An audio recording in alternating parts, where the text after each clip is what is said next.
በስመ አብ ወወልድ ወመንፈስ ቅዱስ አሐዱ አምላክ። ሚያዝያ 3 በዚች ቀን የኢየሩሳሌም ኤጲስቆጶስ የከበረ አባት አባ ዮሐንስ አረፈ። የዚህም ቅዱስ ወላጆቹ የኦሪት ምሁራን የሆኑ አዋቂዎች ነበሩ። የኦሪትን ሕግ ትምህርቶችንም እያስተማሩት አሳደጉት። ክርስቲያኖችን በጸና ልቡና የሚከራከራቸውና የሚጣላቸው ነበረ። መጻሕፍትን አዘውትሮ ከመመርመሩ የተነሳ የክብር ባለቤት ጌታችን ኢየሱስ ክርስቶስ ወደ ዓለም እንደመጣና ሰውም እንደሆነ በሞቱም ዓለምን እንዳዳነ አመነ።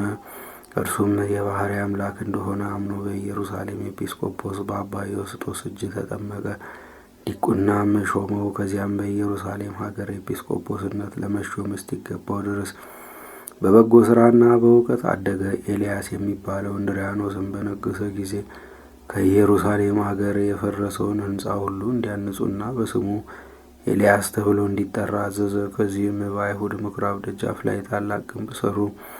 ከከበረ ድንጋይም ሰሌዳ ሰርቶ በላዩም ስሙን ኤልያስን ጽፎ በመግቢያው አኖረው። በዘመኑም ኢየሩሳሌም አሕዛብንና አይሁድን ተመላች፣ ሰለጠኑባትም። ክርስቲያኖችም ሊጸልዩ ወደ ጎልጎታ ሲመጡ ባያቸው ጊዜ አሕዛብ ይከለክሏቸው ነበረ።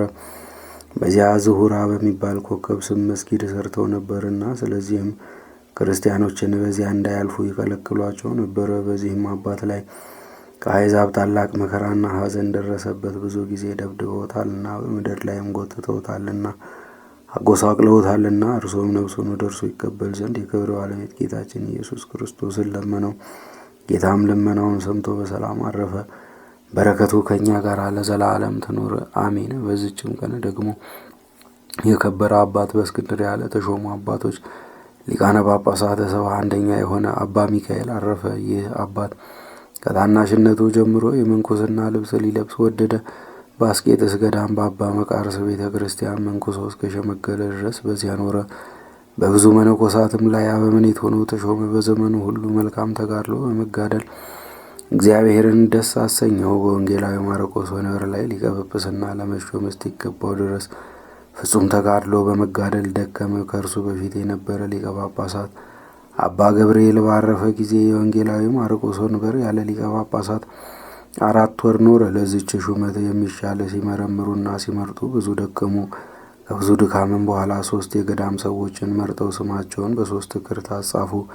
የክብር ባለቤት የጌታችንን ኢየሱስ ክርስቶስንም ስም በአንዲት ክርታስ ጽፈው እያንዳንዳቸውን አሽገው በመሠዊያው ውስጥ አኖሯቸው። ቸር ጠባቂ ይሾምላቸው ዘንድ ኤጲስቆጶሳቱና ካህናቱ እስከ 3 ቀን እየጸለዩና እየቀደሱ እግዚአብሔርን በመማለድ ኖሩ። ከ3 ቀኖችም በኋላ አንድ ታናሽ ብላቴና ጠርተው ከእነዚህ ከ3ቱ ስሞች አንዱን አንስተህ ስጠን አሉት።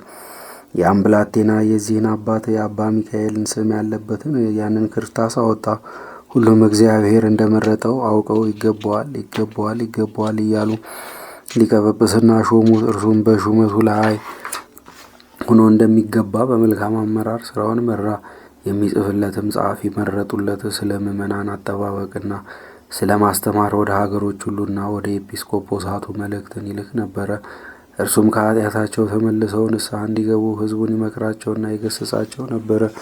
እግዚአብሔርን ይፈሩት ዘንድ ንጽሐ ነፍስ ንጽሐ ልቡና ያለው ሆነ። የዚህን ዓለም ጣዕም ያለውን ምግብ አይሻም አይመኝም። ክብሩንም ቢሆን ወይም ጥሪቱን ድሆችንና ችግረኞችን አስቦ የመጸውታቸው ነበረ እንጂ ከእነርሱ የሚተርፈውንም ለቤተ ክርስቲያን ማሰሪያ ያደርገው ነበረ። ይህ አባት ሙሉ ዓመት አልኖረም፣ ከዚያ የሚያንስ ነው እንጂ በሰላም በፍቅርም አረፈ። በረከቱ ከእኛ ጋር ለዘላለሙ ትኑር አሜን። በዚችም ቀን ዳግመኛ ክርስቲያናዊ ነጋዴ መርቄ አረፈ። ይህም ቅዱስ በአንጾኪያ ሰዎች ወገን ነው። ጉዝፋር የሚባልም ወዳጅ ነበረው። ይህ ጉዝፋርም ጣዖት የሚያመልክ ከሃዲ ነው።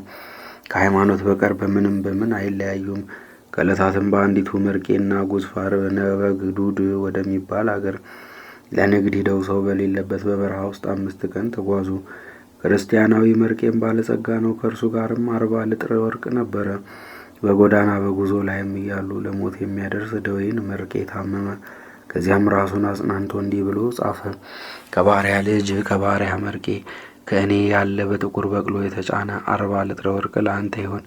ጌታ ኢየሱስ ክርስቶስ የሕያው እግዚአብሔር ልጅ የክብር ባለቤት ሆይ ስለ በደሌ ይቅር ብለኝ መንግሥተ ሰማያትን ትሰጠኝ ዘንድ ለልጆቼ ለሚስቴም ወይም ለዘመዶቼ አይሆን ብያለሁ። ይቺን ደብዳቤ ጠቅልሎ ወዳጁ ጉስፋርን ጠራው።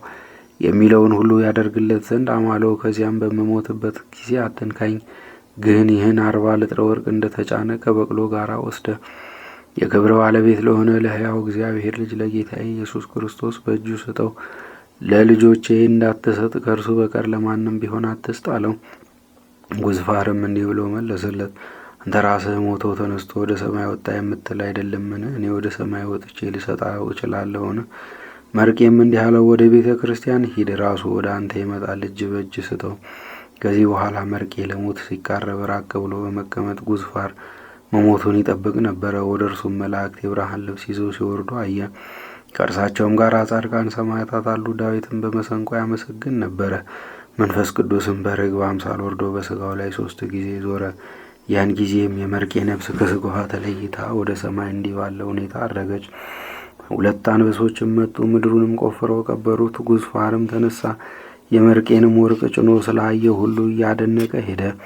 አንጾኪያም በደረሰ ጊዜ የቤተ ክርስቲያኑን አስተዳዳሪ ቀሲስ ታዲዮስን አግኝቶ መርቄ እንዳለው ነገረው። ቀሲስ ታዲዮስም ሊረከበው ወደ ጉዝፋር ሄደው፣ ግን የክብር ባለቤት ከሆነ ከጌታ ኢየሱስ ክርስቶስ በቀር ለማንም አልሰጥም፣ ወዳጄ መርቄ እንዳማለኝ እጅ በእጅ ሰጠዋለሁ እንጂ ብሎ ከለከለው። ከዚያም ሄዶ ወደ ቤተ ክርስቲያኑ ቅጽር ግቢ ገባ።